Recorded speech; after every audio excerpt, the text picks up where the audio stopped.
Leur domicile, Guillaume. Bon, rebonjour Caroline, merci d'être venue nous rejoindre en studio. Vous êtes infirmière. Tout à fait. Toujours Oui. infirmière. Toujours, mais En aussi, activité, ouais. aussi directrice de Autrement Senior, du coup. Alors Autrement Senior, c'est une start-up que vous avez créée l'année dernière et qui propose en fait donc un service clé en main pour aider les familles des personnes âgées qui souhaitent rester à domicile. Et ça, on sait qu'il y a beaucoup de personnes âgées dépendantes qui préféraient rester chez elles plutôt que d'aller dans un établissement pour personnes âgées, un établissement spécialisé. Donc ça déjà, c'est respecter le souhait de la personne âgée de rester chez elle, c'est important. Oui, en fait, c'est tout à fait ça. Vous avez très bien expliqué. Nous sommes une société de care management. Oui. On répond à un vrai besoin que 90% de nos aidants familiaux veulent que leurs parents restent vivre à domicile le plus longtemps possible. Seulement, c'est en vraie contradiction avec le fait que, malheureusement, 75% d'entre eux ne savent pas comment faire. Ouais. Qu'est-ce qui vous a donné l'idée de créer cette... Vous êtes infirmière. Oui. Qu'est-ce qui vous a donné l'idée de créer cette start-up? Vous auriez pu, exercer votre activité tranquillement, sans vous lancer dans une aventure comme celle-là, parce que ça ne doit pas être simple, j'imagine.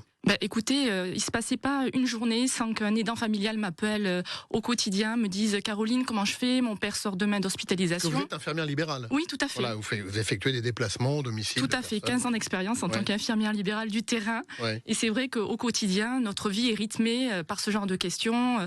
Mon père est tombé hier, comment je vais faire? J'ai peur qu'il retombe. Ma mère a perdu la mémoire, j'ai peur qu'elle se mette en danger. Donc c'est vrai qu'il y avait un véritable besoin, d'autant plus qu'avec la crise du Covid, on a été obligé de faire face à des situations assez difficiles. L'isolement de la personne âgée a été majoré par le fait qu'il faille rester seul, isolé, pour pas mettre en danger les autres. Et on a dû faire face à des situations très critiques où les gens étaient vraiment, pour le coup, abandonnés seuls. Oui, il y a beaucoup de personnes âgées qui ont vraiment beaucoup souffert de cette période de confinement. Oui. Donc on a décidé de partir de ce constat un peu difficile pour créer une solution innovante où nous sommes au service de la personne âgée et de leurs aidants. Alors vous êtes un peu, je sais pas si le mot est approprié, vous allez me dire si c'est le cas, un peu coordinatrice d'une certaine manière de tous ces intervenants qui vont donc à un moment donné prendre soin à travers un aspect ou l'autre de la prise en charge de la personne. C'est vous qui un peu, j'ai envie de dire, vous occupez de tout d'une certaine manière. Oui, c'est exactement ça. On est chef d'orchestre, on est coordinateur de tous les acteurs de la vie à domicile. Et selon vous, qui sont les acteurs de la vie à domicile chez la personne âgée? Est-ce que vous avez une idée de... Les aidants quand il y en a, mais il n'y en a pas toujours, j'imagine. Et au niveau professionnel? Les infirmiers, infirmières, les médecins, traitants. C'est un petit jeu, moi j'aime bien. Les auxiliaires de vie. Oui.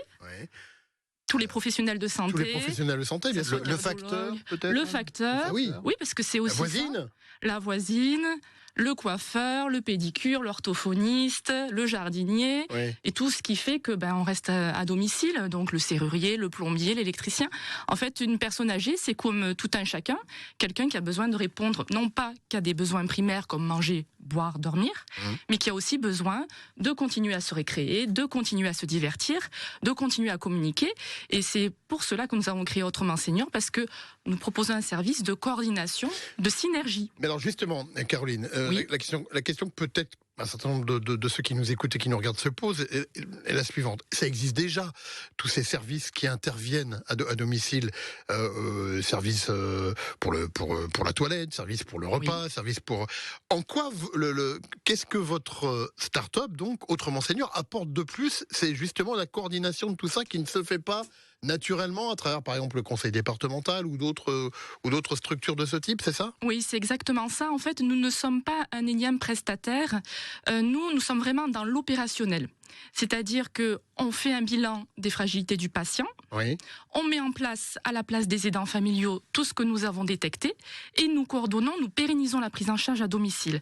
On est vraiment dans l'opérationnel. Voilà, j'insiste vraiment là-dessus. On fait à la place des aidants. Ce diagnostic, entre guillemets, c'est vous qui le faites? Oui, tout à fait. J'ai eu la chance de me former auprès du professeur Jandel à Montpellier, à l'école de médecine. J'ai un DU en dépistage des fragilités du sujet âgé, qui me permet... Vous n'êtes pas seulement qu'infirmière, donc. Ah oui, il fallait être légitime auprès de mes pairs. Et donc ça me permet de détecter les fragilités sous l'aspect cognition du patient. Est-ce qu'il a des troubles de la mémoire, par exemple? Sur l'aspect locomoteur, quel est son périmètre de marche? Est-ce qu'il peut tomber? Sur l'aspect de l'alimentation, l'hydratation, tout ce qui est sensoriel, est-ce qu'il entend bien, est-ce qu'il voit bien? Voilà, on fait un véritable bilan gériatrique du patient pour qu'on ait une vision globale de sa perte d'autonomie. Alors, dernière question, qui est une question importante aussi que tout le monde se pose. Est-ce que ça coûte un peu d'argent? Combien ça coûte? Si c'est le cas, en tout cas, ça coûte moins cher qu'une place en EHPAD, en résidence. Oui. C'est-à-dire que nous, on voulait... Et c'est important, encore une fois, de maintenir le souhait de la personne de rester à son domicile. Oui. Éthiquement, moi, je voyais pas les choses autrement. Oui. C'est vrai qu'actuellement, une place en EHPAD, il faut compter à peu près, je sais pas si vous savez un peu le coût. 3 000 à 4 000 euros par mois. Voilà, à peu près. Et nous, notre service de coordination coûte 300 euros par mois. 300 euros de reste à charge par mois. Ouais. Nous coordonnons tout. Nous diminuons la charge de travail, l'effort du patient et de son aidant familial. Nous faisons en sorte que tous les professionnels autour de la personne âgée aient le même niveau d'information.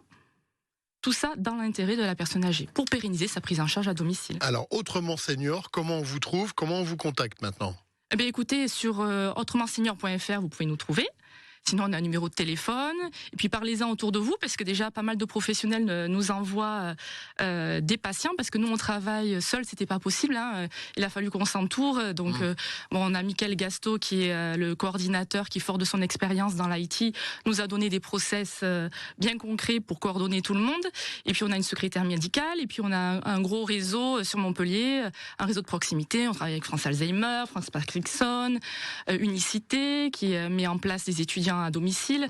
Donc voilà, tous ces gens parlent de nous et on travaille en collaboration avec eux. Autrement Senior, oui. Vous restez infirmière?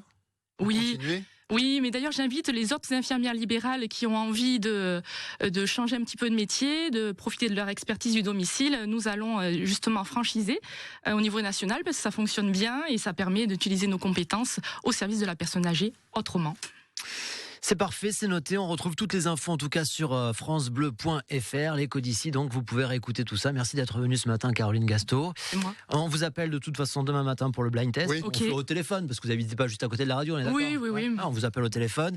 J'ai déjà une petite idée du blind test de 7h10 demain matin. Mais je vous donne pas le thème, sinon je vous connais, vous allez tricher un petit peu dans la journée. Donc voilà, rendez-vous demain. Ça marche. Promis, merci. on va vous appeler. Oui. Vraiment, On va le faire. Hein. Oui, demain à 7h10, vous participez au prochain blind test. Ok, Voilà, mais voilà. c'est Au téléphone. Ça marche, au téléphone. Vous notez le numéro de téléphone. Oui, je l'ai. Bien sûr, il n'y a Pas pas de de souci. problème. On vous souhaite une bonne journée en tout cas. Merci à vous. Merci d'être venu ce matin. Dans un instant, on part au Ciné Mistral. C'est à Frontignan, ciné donc dans notre département de l'Hérault. Juste après cette chanson de Moréhead. C'est son anniversaire aujourd'hui, 78 bougies pour Moréhead. On l'écoute sur France Bleu Hérault, dans le 6-9.